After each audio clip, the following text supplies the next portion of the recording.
It was winter time in the island of Sodor. The snow covered fields and railway lines.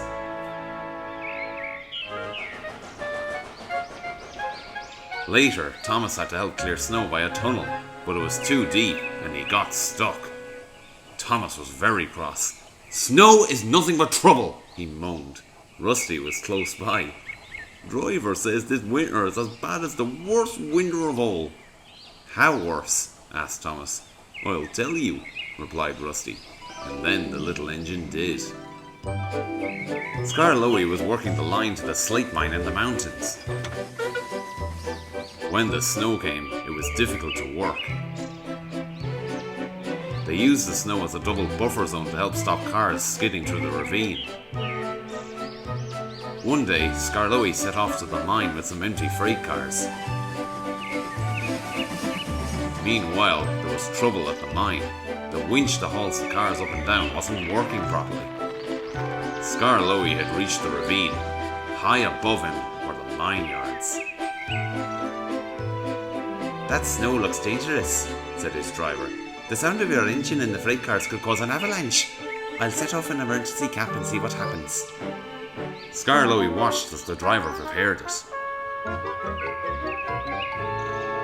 Then they ran over the cap. The bang echoed around the gorge.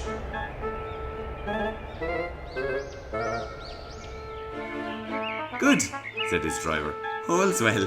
We'll have a cup of cocoa and then make our way." But high above them, all was not well. A long line of full cars was about to winch down the slope. They had just started their journey when some empty cars became derailed. The winch groaned. "Break it!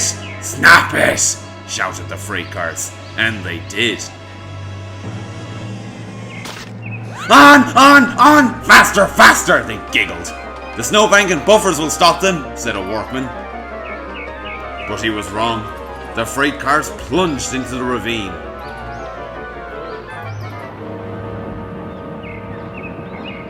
Scarloey and his driver heard the noise and looked up. "Avalanche!" they cried.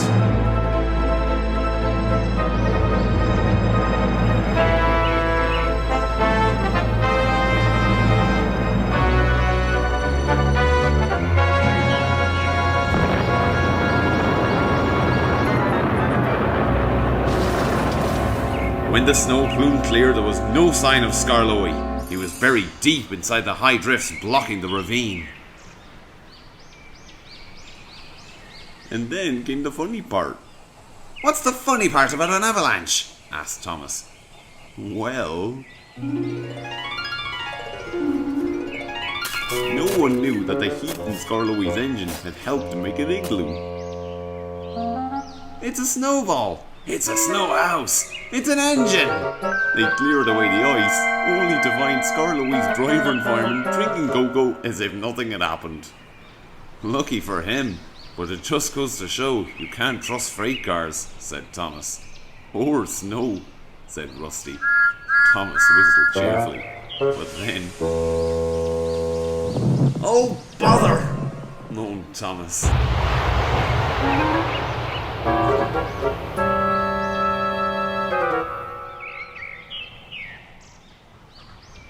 And then fell as silent as the snow.